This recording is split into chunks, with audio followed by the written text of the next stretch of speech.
And with speculations that the country may enter into yet another lockdown, schools across the FCT are not relenting, especially in terms of observing the COVID-19 protocols by wearing their face mask, ensuring social distancing, and some of the other protocols provided by the Nigerian Center for Disease Control.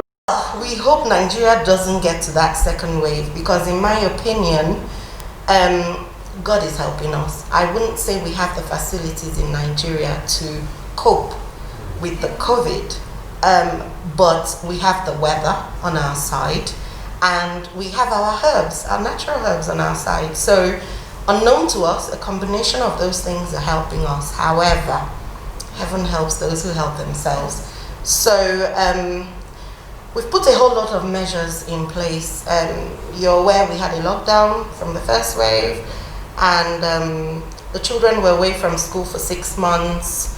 It affected our WAEC, our senior children taking exams as well. You're also aware that in order to reopen, we had to put a lot of things in place, you know, to cooperate with in line with the COVID-19 precautions. So we went all out, starting with the general sanitizers, the gels, the sprays, to the masks. You're not allowed to wear a mask to come into the premises. Now that is a very tough one because even up till now, you get parents wearing the mask to cross the gate, and then when they get into the premises, they'll take it off and keep it in their purse and try to come into the school building to get their children. Honestly, I'm one of those ones that will be going around the compound and say, Madam, sir, your mask, please. So if you have to keep reminding parents about their mask, imagine what we're doing with the children. So, well, this is a shield. I normally wear a mask, but when there are few of us, then I will wear a shield. So, and especially when I need to communicate, I will wear a shield. So the social distancing, so we put them in the corridors of the school to try to guide the children on how far apart they're supposed to stand. And the 2 meters? Yes, 2 meters distance. Very difficult. What we're trying to impose it is really difficult.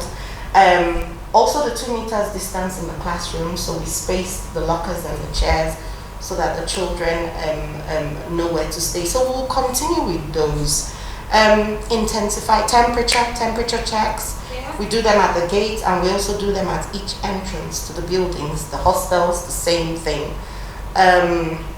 We have isolation. I will call that a center because we have 2 separate rooms. Again, if you're chanced, I will take you and show you.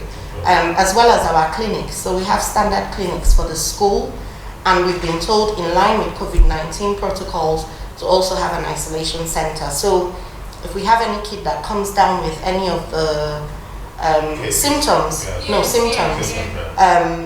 high fever, constant sneezing, cold, whatever, we put them straight into the isolation room and then call their parents and advise the parents to take them to a hospital or consult their doctors. However, the clinics treat other things like headaches and tummy aches and other things. So what else have we put in place? We have automatic spray sanitizers everywhere. You will see it when we go, especially at the reception areas. We have a sit-out, so parents don't have any reason to go into the reception area, so we restrict movement in the class buildings, in the school blocks with the classrooms, so that we don't have an awful amount of people in one place at the same time. We stop sports activities. That's one of the things that we were asked to do. Yes. The pool was dry. Yes, the pool is dry. Our swimming pool, oh my goodness. The children are not happy about that. But we said, well, we hope the second wave doesn't happen so that in January they can get their pool back. Yes, we staggered resumption. So what staggering means is we accept a certain number of children every so minutes so that we don't have crowd coming at the same time. We also stagger pickup, so the parents call from the gate and the child is brought out, you know. We have pickup points. Again, to encourage parents not to come into the school buildings, but to sit in the car and wait for a child to be brought out.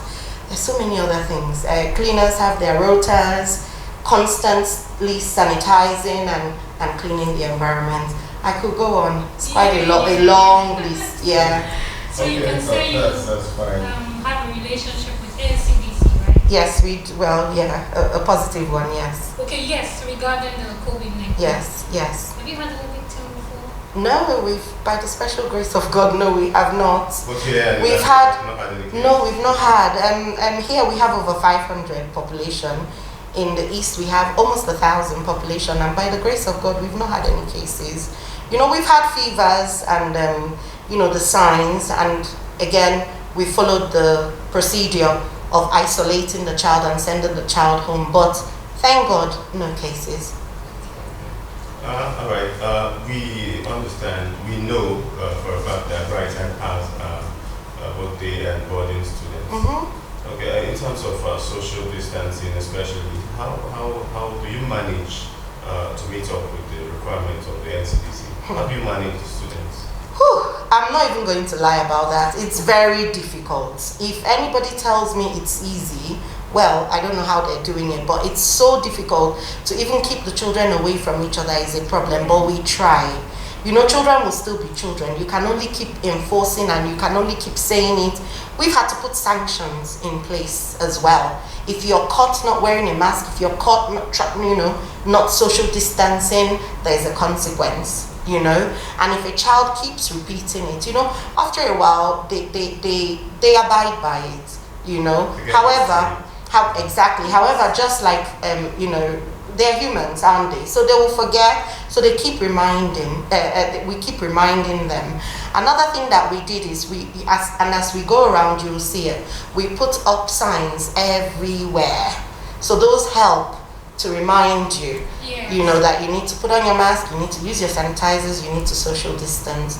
In the hostel is a different ball game altogether. But we've got enough hostel parents to also keep reminding them. And what we did in the hostels as well is we took off all the mattresses on the top bunk, to help as well.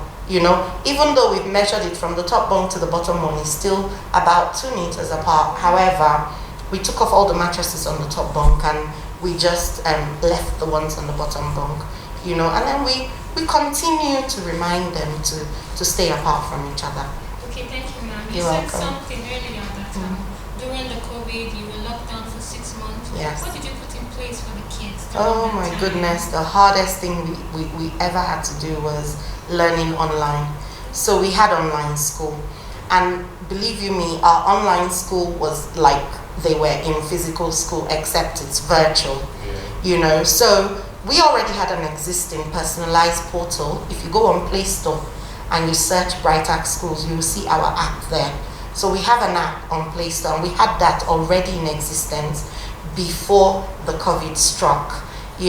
So immediately the lockdown was announced somewhere towards the end of March. We switched over to the portal immediately because I'm coming from the UK. I lived in the UK for 17 years before coming back in 2014 to set up this school, this branch of the school. Baby. Yes, my baby, my 6-year-old baby. So in the UK, the mentality is if the walls around you is falling, you stand. So immediately I had lockdown, we switched straight into portal activities, which is activities through our app online, while I listen out for whenever this lockdown is going to be lifted. And I thank God that is one of the best decisions I took, because we completed second term in April. By the end of April, we completed second term, and our children took CBT exam. They took the exams online. Wow. Yes, CBT, computer-based test. So we did that online, and we wrapped up second term. Every time somebody talks about the this age, whatever that we have, it reminds me of my mom. My mom said in her days, you had to put your hand, yes. If your hand touches your ear, then how can you remember it? Are you that old? No, like I know From your yes. if your hand touches your ear, So thank God we've come a long way from that. I'm joking. What we do, I'm not joking, it's serious, but what we do here, we assess children for every class from nursery 1. So we run an assessment. We've had 5-year-olds in nursery 1. Wow. It doesn't matter. We have to assess you at the point of entry or at the point of registration to the school. So we use purely the development of the child. So we don't specify, although we have guides, age guides, 5 to 6 in year 1, between 5 and 6 years can be in year 1. We have an age guide, but we don't stick to it. We don't abide strictly by it. So we give room. You have some geniuses that are 3 years. Putting them in preschool will hurt them because you're drawing them backwards. Yeah. They need challenges. They need a more challenging class. You know, and we also have kids, like we use the British system here. And the British system, after a certain month, usually September, you know, you're either the oldest child in the class. Children born after September are either the oldest children in the class or the youngest children in the class. So the age thing is so, you know, now it's grown so many branches. So we just purely assess. We assess a child, and depending, we give assessments to suit your age development. A look around the school premises of Britarch Group of School was convincing, as students were seen wearing their face mask as well as ensuring social distancing while in class. Of course, we saw different hand washing points. Sanitizers, of course, were all around the place, and there was also a secluded area for parents and wards to sit and wait to pick up their wards from school. Will Nigeria plunge into another lockdown? Time will only tell. From the premises of Britarch Group of Schools in Lugbe, Abuja, my name is Emmanuel Obisweru. As events unfold around us, we give you information in Nigeria and around the world. We are the pilot of good information. We are Pilot TV, connecting you to more information as it breaks. We are Nigerian Pilot TV. We are Pilot TV, connecting you to the world.